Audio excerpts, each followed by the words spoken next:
Christian, thank you for joining us. Let's talk about all that environment, which is cryptocurrencies, blockchain, and so ICOs. Is a world that saw an explosion in 2017 and now in 2018. Which is the reality for this ecosystem? Yeah, sure. So I think we had an amazing explosion, as you just said, in last year. And I think this year things cooled off a little bit. I think there's a lot of regulatory uncertainty at a global level. We've seen the SEC cracking down on ICOs and saying that ICOs are all securities. And so the price reflects the sentiment of the market. People have less trust in the cryptocurrencies, in this environment overall. I do believe that things will change. Hopefully towards the end of this year we'll see an uptrend coming. But in history, I mean, this is no news. We've seen the same situation back in 2014. We've seen Bitcoin going up fivefolds and then going back down again. So it's just, it's part of the evolution of new technology. You live in New York, so you are quite narrow to Wall Street.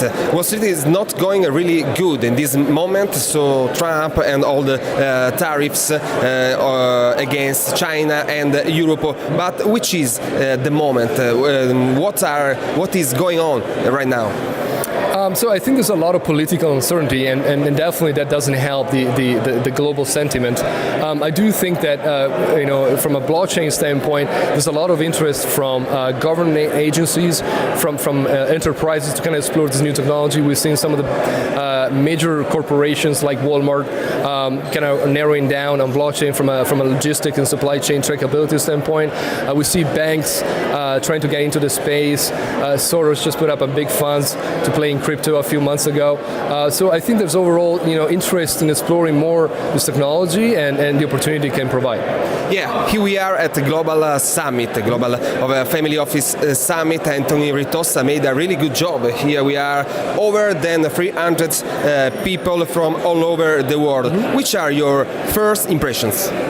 I think there's interest, as I said, from family offices and investors overall to understand more about this new asset class, cryptocurrencies. I do believe that right now we're still early in the game. Mainly it's the fact that it's mainly people don't know, so you don't know what you don't know, and a lot of these investors right now are here to be educated, to learn more, and to find out a way that they can participate in this explosion, this growth. Good news is that they understand it's a revolution. It's revolutionary, and it will have a major impact. It's going to be something that more and more investors will increase in their asset allocation. So it's a great place to kind of have these conversations here, and I see we're going to see a lot more investment in this new asset class in the upcoming years. We saw really young people, so something is changing. What do you see when you see a young man, a young woman to initiate this sector of blockchain, ICOs? What you can say? What's your advice to young people? I would say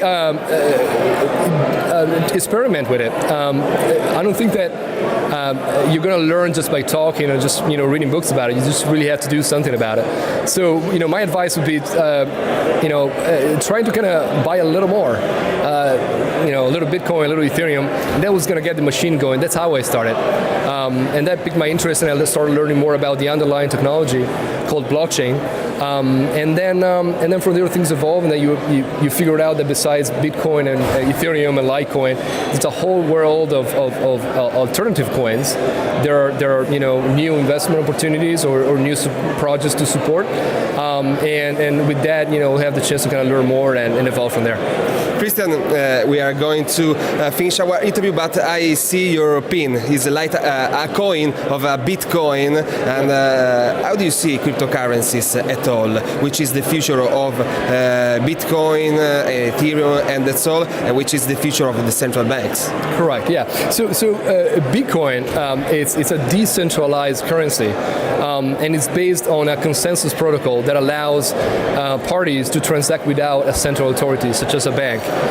And we've seen that there's basically been a huge lack of trust starting in 2008 with the collapse of Lehman Brothers and the whole financial turmoil, and that basically fueled the interest in people to trust.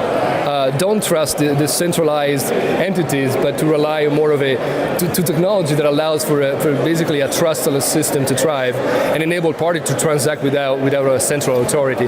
And I do think that there are a lot of benefits from this, not just from a monetary standpoint and a currency standpoint. I do believe that the underlying technology, blockchain, allows these trustless transactions, and there can be good for everything, for transacting goods or services across the globe from parties that don't know each other, that today might not transact because they lack the trust, but tomorrow can do that because of blockchain. So I think there's going to be a revolutionary technology that we'll use more and more.